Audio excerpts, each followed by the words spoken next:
I was in Sierra Leone on business, and the first thing they teach you is you follow the rules in a place like that. You stay inside the compound, you travel only by vehicle, you never go out without an escort. I had followed that protocol every single day without question, until this night. And what happened that night changed my life forever. A young man, a worker at the hotel, knocked on my door one evening. He said, "Mr. Ken, would you mind if I introduced you to my mother? I've told her about you. I think it would mean a great deal to her." I don't know why exactly, but I said yes. He came back after his shift ended, late at night. I had no escort, no plan. I left it all behind, along with my cell phone charging in the room. I just followed him, a young man I barely knew, into the darkness that night. That was his reality. I followed him through the streets of Sierra Leone into complete darkness. The moment we stepped outside the gate, I understood something I had never understood before. There were no streetlights.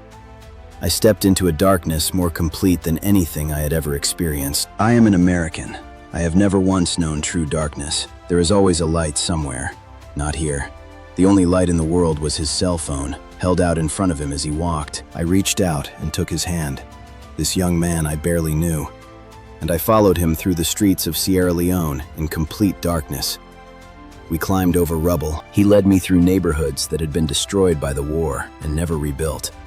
And then he stopped in front of a small concrete structure. One room, no electricity, no running water. This was his home. He opened the door and said, "Mr. Ken, come in." I was scared. I had never been so completely vulnerable in my entire life. When I walked through that door, I realized it for the first time.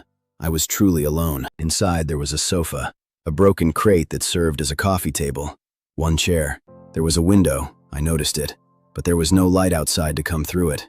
This one let in nothing, just more darkness. My mind could barely hold that thought. And sitting on that sofa, smiling at me in the dim glow of his cell phone, were his mother, his aunt, his sisters, and his brothers. They just looked at me and smiled. He said, "Mr. Ken, please sit in that chair." And then he looked around and said, "I'm sorry, I don't have any matches. I need to go to the store. I'll be right back." And he left, and he took his cell phone with him. And then it dawned on me. They had no matches. They had no candle, no light of any kind. They had arrived home that night, just as they did every night, and sat down together in complete darkness. This was simply their life. My mind could not comprehend it. These people, this mother, these children, came home every single night to this.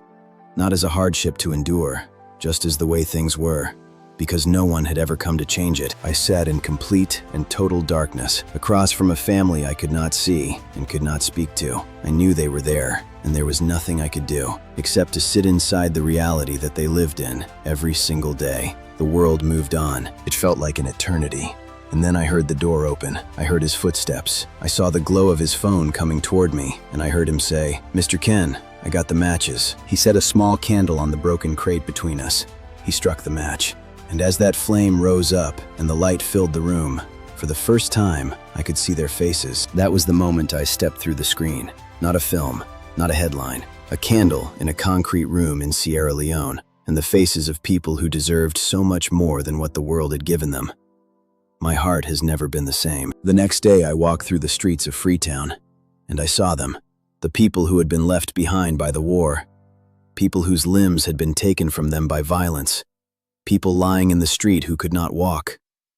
I cried harder than I have ever cried in my life. I stood in that street, and I wept. Not out of pity, out of recognition. These were not statistics. These were human beings, and the only thing that had ever separated us was circumstance, still invisible to a world that had scrolled past them. We live in the most connected era in human history, and yet, something has been lost.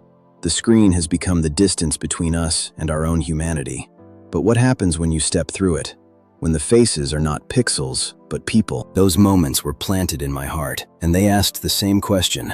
What are you going to do about it? Not the government. What are you going to do? The solutions exist. We are not waiting on an invention. We are waiting on a decision. A collective decision by ordinary people to stop watching and start acting. Agape is the word for the highest form of love. Unconditional, unstoppable, now. Ordinary people, deploying real solutions to real suffering. Project Logistics NW is the vehicle. The ability to put achievable solutions on the ground, fast, anywhere in the world. But the movement is bigger than any one company. The movement is you. It is all of us. It is time.